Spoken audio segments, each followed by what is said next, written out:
आज मैं आपको छठा अध्याय सुनाने वाली हूँ शिव पुराण की। शिव पुराण के श्रवण की विधि तथा श्रोताओं के पालन करने योग्य नियमों का वर्णन। सौनक जी कहते हैं, महाप्राज्ञ व्यास शिष्य सूत जी, आपको नमस्कार है। आप धन्य हैं, शिव भक्तों में श्रेष्ठ हैं, आपके महान गुण वर्णन करने योग्य हैं। अब आप कल्याणमय शिव पुराण के श्रवण की विधि बतलाइए, जिससे सभी श्रोताओं को संपूर्ण उत्तम फल की प्राप्ति हो सके। सूत जी ने कहा, है मुने सौनक, अब मैं तुम्हें संपूर्ण फल की प्राप्ति के लिए शिव पुराण के श्रवण की विधि बता रहा हूँ। पहले किसी ज्योतिषी को बुलाकर दान मान से संतुष्ट करके अपने सहयोगी लोगों के साथ बैठकर बिना किसी विघ्न बाधा के कथा की समाप्ति होने के उद्देश्य से शुद्ध मुहूर्त का अनुसंधान कराएं और प्रयत्न पूर्वक देश विदेश में स्थान स्थान पर यह संदेश भेजें कि हमारे यहाँ शिव पुराण की कथा होने वाली है। अपने कल्याण की इच्छा रखने वाले लोगों को उसे सुनने के लिए अवश्य पधारना चाहिए। कुछ लोग भगवान शिव श्री हरि की कथा से बहुत दूर पड़ गए हैं। कितने ही स्त्री शूद्र आदि भगवान शंकर के कथा कीर्तन से वंचित रहते हैं। उन सबको भी सूचना हो जाए, ऐसा प्रबंध करना चाहिए। देश विदेश में जो भगवान शिव के भक्त हैं तथा शिव कथा के कीर्तन श्रवण के लिए उत्सुक हो, उन सबको आदर पूर्वक बुलवाना चाहिए और आए हुए लोगों का सब प्रकार से आदर सत्कार करना चाहिए। शिव मंदिर में, तीर्थ में, वन प्रांत में अथवा घर में शिव पुराण की कथा सुनने के लिए उत्तम स्थान का निर्माण करना चाहिए। केले के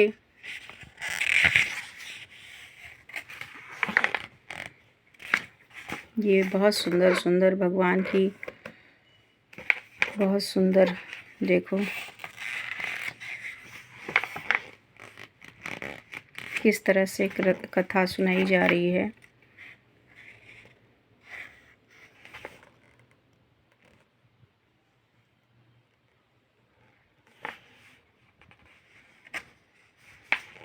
ये हमारे शिव जी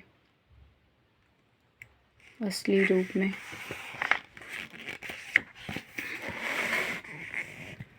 खंभों से सुशोभित एक ऊंचा कथा मंडप तैयार कराएं। उसे सब ओर फल पुष्प आदि से तथा सुंदर चंदावत से अलंकृत करें और चारों ओर ध्वजा पताका लगाकर तरह तरह के सामान सजाकर सुंदर शोभा संपन्न बना दे। भगवान शिव के प्रति सब प्रकार से उत्तम भक्ति करनी चाहिए।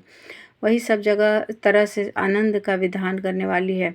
परमात्मा भगवान शंकर के लिए दिव्य आसन का निर्माण करना चाहिए तथा कथावाचक के लिए भी एक ऐसा दिव्य आसन बनाना चाहिए जो उनके लिए सुखद हो सके। सुने मुने, नियम पूर्वक कथा सुनने वाले श्रोताओं के लिए भी यथा योग्य सुंदर स्थानों की व्यवस्था करनी चाहिए तथा अन्य लोगों के लिए साधारण स्थान रखने चाहिए, जिसके मुख से निकली हुई वाणी देहधारियों के लिए कामधेनु के समान अभिष्ट फल देने वाली होती है। इस पुराणवेत्ता विद्वान वक्ता के प्रति तुच्छ बुद्धि कभी नहीं करनी चाहिए।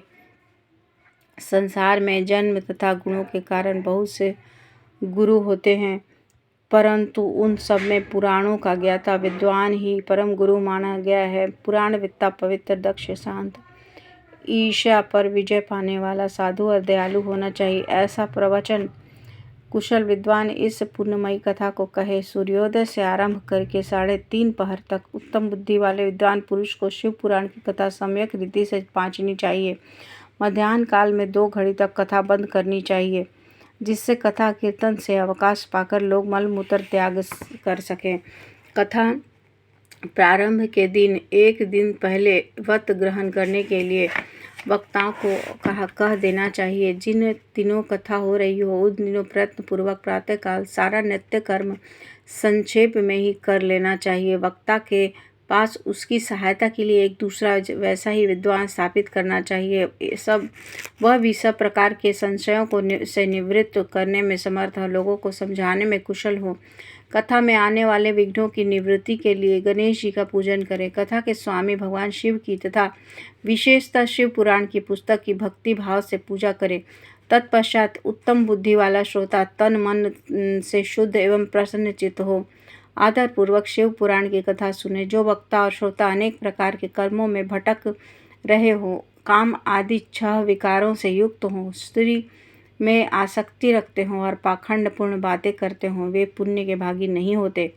जो लौकिक चिंता तथा धन, गृह एवं पुत्र आदि की चिंता को छोड़कर कथा में मन लगाए रहते हैं, उन शुद्ध बुद्धि पुरुषों को उत्तम फल की प्राप्ति होती है। जो श्रोता श्रद्धा और भक्ति से युक्त होते हैं, दूसरे कर्मों में मन नहीं लगाते और मन पवित्र, उद्वेग शून्य होते हैं, वे ही पुण्य के भागी होते हैं। सूत जी बोले, शौनक, अब शिव पुराण सुनने का व्रत लेने वाले पुरुषों के लिए जो नियम है उन्हें भक्ति पूर्वक सुनो। नियम पूर्वक इस श्रेष्ठ कथा को सुनने से बिना किसी विघ्न बाधा के उत्तम फल की प्राप्ति होती है। जो लोग दीक्षा से रहित हैं उनका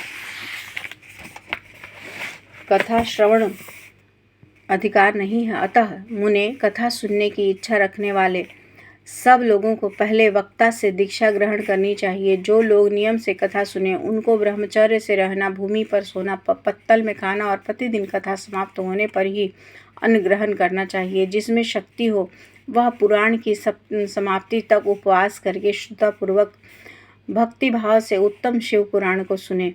इस कथा का व्रत लेने वाले पुरुष को प्रतिदिन एक ही बार हविष्यान्न भोजन करना चाहिए। जिस प्रकार से कथा श्रवण का नियम सुखपूर्वक सध सके वैसे ही करना चाहिए। गरिष्ठ अन्न, दाल, जला अन्न, सेम, मसूर, भाव दूषित बासी अन्न को खाकर कथाव्रती पुरुष कभी कथा को न सुने। जिसने कथा का व्रत ले रखा हो वह पुरुष प्याज, लहसुन, सींग, गाजर, मादक वस्तु तथा आमिष कही जाने वाली वस्तुओं को त्याग दे। कथा का व्रत लेने वाला पुरुष काम, क्रोध आदि 6 विकारों को, ब्राह्मणों की निंदा को तथा पतिव्रता और साधु संतों की निंदा को भी त्याग दे। कथा रूपी पुरुष प्रतिदिन सत्य, शौच, दया, मौन, सरलता, विनय तथा हार्दिक उदारता, इन सद्गुणों को सदा अपनाए रहे। श्रोता निष्काम हो या सकाम, वह नियम पूर्वक कथा सुने। सकाम पुरुष अपनी अभीष्ट कामना को प्राप्त करता है और निष्काम पुरुष मोक्ष प्राप्त लेता है। दरिद्र, क्षय का रोगी, पापी, भाग्यहीन तथा संतान रहित पुरुष भी इस उत्तम कथा को सुने। काक, बंधे आदि जो 7 प्रकार की दुष्टा स्त्रियां हैं वे तथा जिसका गर्भ गिर जाता हो वह इन सभी शिव पुराण की उत्तम कथा सुननी चाहिए। मुने, स्त्री हो या पुरुष, सबको यत्नपूर्वक विधि विधान से शिव पुराण की उत्तम कथा सुननी चाहिए। महर्षि, इस तरह शिव पुराण की कथा के पाठ एवं श्रवण संबंधी यज्ञोत्सव की समाप्ति होने पर श्रोताओं को भक्ति एवं प्रयत्न पूर्वक भगवान शिव की पूजा की भांति पुराण पुस्तक की पूजा करनी चाहिए। तदनंतर विधि पूर्वक वक्ता का भी पूजन करना आवश्यक है। पुस्तक को आच्छादित करने के लिए नवीन एवं सुंदर बस्ता बनवाया, उसे बांधने के लिए दृढ़ एवं दिव्य डोरी लगाए, फिर इसका विधिवत पूजन करें। मुनिश्रेष्ठ, इस प्रकार महान उत्सव के साथ पुस्तक और वक्ता की विधिवत पूजा करके वक्ता की सहायता के लिए स्थापित हुए पंडित का भी उसी के अनुसार धन आदि के द्वारा उससे कुछ ही कम सत्कार करे। वहां आए हुए ब्राह्मणों को धन, अन्न आदि दान करे। साथ ही गीत वाद्य और नृत्य आदि के द्वारा महान उत्सव रचाए। मुने, यदि श्रोता विरक्त हो तो उसके लिए कथा समाप्ति के दिन विशेष रूप से उस गीता का पाठ करना चाहिए जिसे श्री रामचंद्र जी के प्रति भगवान शिव ने कहा था। यदि श्रोता गृहस्थ हो तो उस बुद्धिमान को उस श्रवण कर्म की शांति के लिए शुद्ध हविष्य के द्वारा होम करना चाहिए। मुने, रुद्र संहिता के प्रत्येक श्लोक द्वारा होम करना उचित है अथवा गायत्री मंत्र से होम करना चाहिए, क्योंकि वास्तव में यह पुराण गायत्रीमय ही है। अथवा शिव पंचाक्षर मूल मंत्र से हवन करना उचित है। होम करने की शक्ति न हो तो विद्वान पुरुष यथाशक्ति हवनीय हविष्य का ब्राह्मण को दान करे।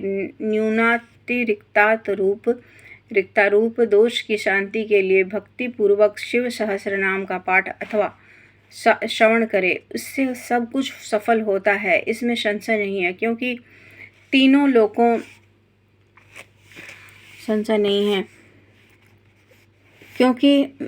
लोकों में सबसे बढ़कर कोई वस्तु नहीं है। कथा श्रवण संबंधी व्रत की पूर्णता की सिद्धि के लिए 11 ब्राह्मणों को मधु मिश्रित खीर भोजन कराए और उन्हें दक्षिणा दे। मुने, यदि शक्ति हो तो 3 तोले सोने का एक सुंदर सिंहासन बनवाए, उस पर उत्तम अक्षरों में लिखी अथवा लिखाई हुई शिव पुराण की पोथी विधिपूर्वक स्थापित करे। तत्पश्चात पुरुष उसकी आवाहन आदि विविध उपचारों से पूजा करके दक्षिणा चढ़ाए। फिर जितेंद्रिय आचार्य वस्त्र आभूषण तथा गंध आदि से पूजन करके दक्षिणा सहित यह पुस्तक उन्हें समर्पित कर दे। उत्तम बुद्धि वाला श्रोता इस प्रकार भगवान शिव के संतोष के लिए पुस्तक का दान करे। सौनक, इस पुराण के इस दान के प्रभाव से भगवान शिव का अनुग्रह पाकर पुरुष भव बंधन से मुक्त हो जाता है। इस तरह विधि विधान का पालन करने पर श्री संपन्न शिव पुराण संपूर्ण फल को देने वाला तथा भोग और मोक्ष का दाता होता है। पुणे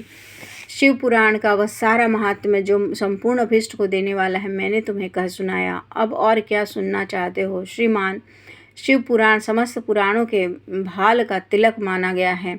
यह भगवान शिव को अत्यंत प्रिय, रमणीय तथा भवरोग का निवारण करने वाला है। जो सदा भगवान शिव का ध्यान करते हैं, जिनकी वाणी शिव के गुणों की स्तुति करती है और जिनके दोनों कान उनकी कथा सुनते हैं, इस जीव जगत में उन्हीं का जन्म लेना सफल है। वे निश्चय ही संसार सागर से पार हो जाते हैं। भिन्न भिन्न प्रकार के समस्त गुण जिनकी सच्चिदानंदमय स्वरूप का कभी स्पर्श नहीं करते, जो अपनी महिमा से जगत के बाहर और भीतर भासमान है तथा जो मन के बाहर और भीतर वाणी एवं मनोवृत्ति रूप में प्रकाशित होते हैं, उन अनंत आनंद घन रूप परम शिव की मैं शरण लेता हूँ। अध्याय 6 और 7 समाप्त।